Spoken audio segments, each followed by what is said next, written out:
Hi friends, ഇന്ന് എല്ലാവർക്കും എൻ്റെ ചാനലിലേക്ക് സ്വാഗതം. ഞാൻ പെട്ടെന്നൊരു വെറൈറ്റി അച്ചാർ ഉണ്ടാക്കുന്ന രീതിയാണ് ഇന്ന് ഞാൻ നിങ്ങളെ പരിചയപ്പെടുത്താൻ പോകുന്നത്. കുറേ അച്ചാറിൻ്റെ വീഡിയോ ഞാൻ ഇട്ടിട്ടുണ്ട്.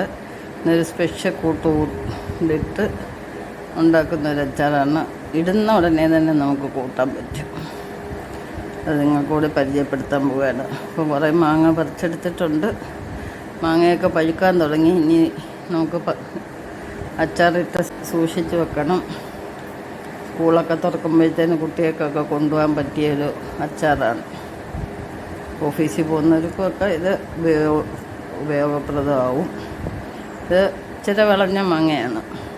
അപ്പോൾ നമ്മൾ മാങ്ങയെല്ലാം നല്ല വൃത്തിയായിട്ട് ചതുര കഷ്ണങ്ങളായിട്ട് അരിഞ്ഞെടുത്തിട്ടുണ്ട്. നിങ്ങൾക്ക് വേണമെങ്കിൽ ഏത് ഷേപ്പിൽ വേണമെങ്കിലും എടുക്കാം. ഇച്ചിരിയുടെ വലുതായിട്ട് വേണമെങ്കിൽ ചെയ്യാം. പ്രത്യേകം ശ്രദ്ധിക്കേണ്ട ഒരു കാര്യം, വെള്ളം നനവില്ലാതെ വേണം നമ്മൾ മാങ്ങ അരിഞ്ഞെടുക്കാൻ. മാങ്ങ നന്നായിട്ട് കഴുകി ഉണങ്ങിയതിന് ശേഷം ഒന്നീ തുണിയിട്ട് ഉപ്പി വെക്കുക, വെള്ളമല്ല. അല്ലെങ്കിൽ ഉണങ്ങിയിട്ട് കാറ്റടി കൊണ്ട് ഉണങ്ങിയിട്ട് പിന്നെ കട്ട് ചെയ്യുക. ജലാംശം ഒട്ടും ഇല്ലാതിരുന്നാൽ അത്രയും കേട് കൂടാതെ നമ്മുടെ മാങ്ങ ഇരിക്കും. ഇനി നമുക്കിതിന് വേണ്ടുന്ന ചേരുവകളെല്ലാം ഒന്ന് ചേർത്ത് എടുക്കാം. നമ്മുടെ മാങ്ങയെല്ലാം അരിഞ്ഞ് കഴിഞ്ഞതിന് ശേഷം അതിന് വേണ്ടുന്ന ഇൻഗ്രീഡിയൻസ് എന്തൊക്കെയാണെന്ന് നോക്കാം. മുളക് പൊടി എടുത്തിട്ടുണ്ട്. ഇത് കാശ്മീരി മുളക് പൊടിയാണ്. അധികം എരിവ് വേണ്ട, പക്ഷേ നിറമുണ്ട്. ഉപ്പുപൊടി, ഉലുവാപ്പൊടി, കായം പൊടിച്ചത്. ഇനി നമുക്കിതിലേക്ക് കുറച്ച് കടുക് വറുത്തതിട്ട് കൊടുക്കാം.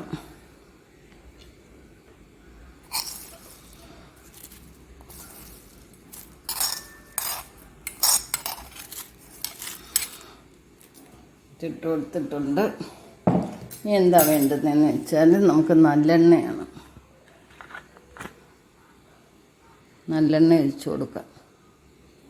ഈ പൊടിയെല്ലാം ഒന്ന് കുഴയാൻ വേണ്ടിയാണ് കേട്ടോ. ആവശ്യത്തിന് നല്ലെണ്ണ ഒഴിച്ച് കൊടുത്തു.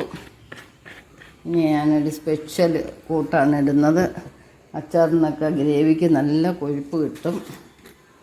അപ്പോൾ ഇത് എല്ലാവരും ഇടുമെന്ന് ഇടത്തില്ലയെന്ന് എനിക്കറിയത്തില്ല. ഞാൻ എല്ലാ അച്ചാറിനും ഇടും.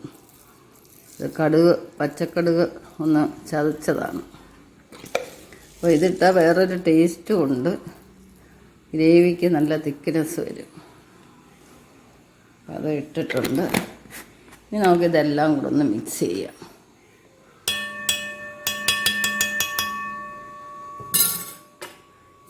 നന്നായിട്ട് മിക്സ് ചെയ്യുക.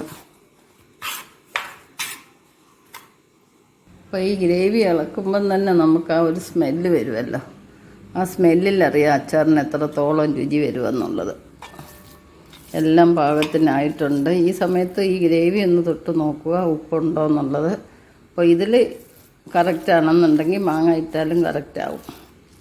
ഞാനിവിടെ ഒരു 10-15 മാങ്ങ എടുത്തിട്ടുണ്ട്. ഒരു 100 ഗ്രാം ഉപ്പ് എടുത്തിട്ടുണ്ട്. ഉപ്പൊക്കെ നോക്കി ഇടുക. നമുക്ക് പ്രത്യേകിച്ച് അളവ് പറയാനൊക്കത്തില്ലല്ലോ. 250 ഗ്രാം മുളക് പൊടി എടുത്തിട്ടുണ്ട്. പിന്നെ കായം പൊടി, ഉലുവപ്പൊടി 2-3 സ്പൂൺ ഇട്ടിട്ടുണ്ട്.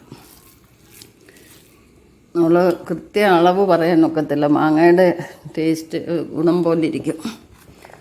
പിന്നെ പ്രത്യേകിച്ച് ശ്രദ്ധിക്കേണ്ടതെന്ന് പറഞ്ഞാൽ നമ്മൾ കുറേശ്ശെ ഇട്ടിളക്കുക. മാങ്ങയ്ക്കകത്ത് ഒട്ടും വെള്ളം ആവരുത്. അതാണ് ഏറ്റവും ശ്രദ്ധിക്കേണ്ട കാര്യം. എപ്പോഴും ആവിസ്താരമുള്ള പാത്രത്തിൽ തന്നെ ഇട്ട് മാങ്ങ ഇളക്കിയെടുക്കണം. അല്ലെങ്കിൽ ആ പൊടി വകയൊന്നും എല്ലാ കഷ്ണത്തിലും ഒന്നും ചേരത്തില്ല. നമുക്ക് ഇളക്കാൻ സൗകര്യമുള്ളത് ആവിസ്താരമുള്ള പാത്രം തന്നെയാണ്. പച്ചയ്ക്ക് ഇങ്ങനെ തോന്നിച്ചാൽ ഇത് അവിയുമ്പോൾ ഒന്നുകൂടെ കുറയും. ഒന്നിച്ചിട്ടിളക്കാതെ കുറേശ്ശെ ഇട്ടിളക്കുമ്പം ഇളക്കുന്നതിന് ബുദ്ധിമുട്ട് വരത്തില്ല. ആ എണ്ണമയത്തിലാണ് നമ്മുടെ പൊടിയെല്ലാം ഇളകിയത്. അതുകൊണ്ട് മാങ്ങയിലോട്ട് പിടിക്കുന്നതിനും ബുദ്ധിമുട്ട് വരത്തില്ല. എത്ര ദിവസം വേണമെങ്കിലും നമുക്ക് വെച്ചിരുന്ന് കഴിക്കാം. ഇപ്പോൾ മാങ്ങയൊക്കെ തീർന്നു കഴിഞ്ഞാൽ മാങ്ങ മിക്കവാറും എല്ലായിടവും പഴുക്കാൻ തുടങ്ങിയിട്ടുണ്ട്.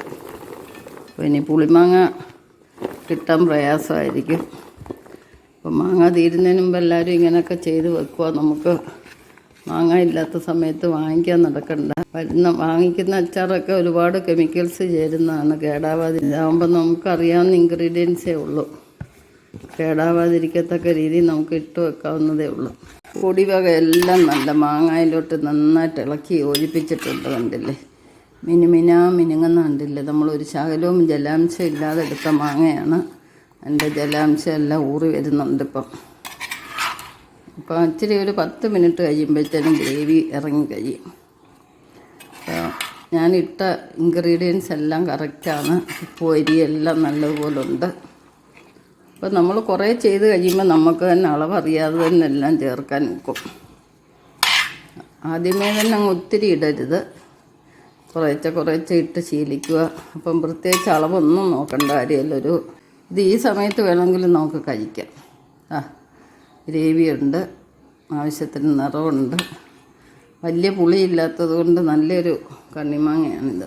കടുമാങ്ങയെന്ന് പറയുന്നത്. നമുക്കൊന്ന് തിന്നു നോക്കിയാലോ. ഒരെണ്ണം എടുത്ത് തിന്നു നോക്കുക. ആ നല്ലെണ്ണയുടെ മണവും കടുവിൻ്റെ എല്ലാം കൂടി ഒരു മണം പ്രത്യേകമാണ്. ഇത് ഇളക്കുമ്പം തന്നെ നമ്മുടെ കൺട്രോൾ പോകും.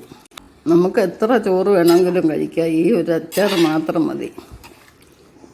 ഇച്ചിരി ചമ്മന്തിയും തൈരും ഈ ഒരു മാങ്ങ അച്ചാറും ഉണ്ടെങ്കിൽ ഒരു മീനും വേണ്ട, ഇറച്ചിയും വേണ്ട, സുഖമായിട്ട് നമുക്ക് കഴിക്കാം. അപ്പോൾ എല്ലാവർക്കും എൻ്റെ ഈ കടുകുമാങ്ങ അച്ചാർ ഇഷ്ടപ്പെട്ടെന്ന് വിചാരിക്കുന്നു.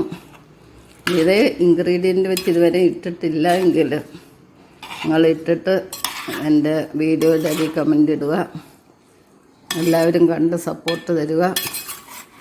ഒരുപാട് വെറൈറ്റീസ് നമ്മുടെ ചാനലിലുണ്ട്. ഇനിയും പുതിയ വെറൈറ്റികളാക്കി നിങ്ങളുടെ മുന്നിലെത്തുന്നതായിരിക്കും. അപ്പോൾ ശുഭദിനം ആശംസിച്ചുകൊണ്ട് ബൈ. വാവ്, കണ്ട കൊതി വരുന്നില്ലേ? കേരളീയരുടെ ഒരു വീക്ക്നെസ്സാണ് അച്ചാർ. കപ്പ, മത്തിക്കറി, ഇതൊക്കെ എല്ലാവർക്കും ഒരുപോലെ ഇഷ്ടമുള്ളതാണ്. അത് നല്ല രീതിയിൽ നമ്മുടെ വീട്ടിലുണ്ടാക്കി വെച്ചിരുന്ന് കഴിച്ച് കഴിയുമ്പോൾ അതിൻ്റെ ഒരു ഹെൽത്ത് എന്തായിരിക്കും. നമ്മളെ കൊണ്ട് പറ്റാത്ത ഒന്നുമില്ല. ഇതൊരു 10 മിനിറ്റ് നമുക്ക് അടച്ചു വെക്കാം. അടച്ചു വെച്ചതിന് ശേഷം ഒട്ടും ജലാംശമില്ലാത്ത കുപ്പി ഭരണി ഉണ്ടെങ്കിൽ അത് തന്നെ കുപ്പിയിൽ തന്നെ ഇടുക. അല്ലെങ്കിൽ ഭരണിയിലിട്ട് നന്നായിട്ട് മൂടി അടച്ചിട്ട് മേളിലൊരു ശകലം നല്ലെണ്ണയുടെ തൂവി വെച്ചിരുന്നാൽ കേടാകത്തുമില്ല, പൂക്കത്തുമില്ല. അപ്പോൾ ശുഭദിനം ആശംസിച്ചുകൊണ്ട് എല്ലാവർക്കും ബൈ.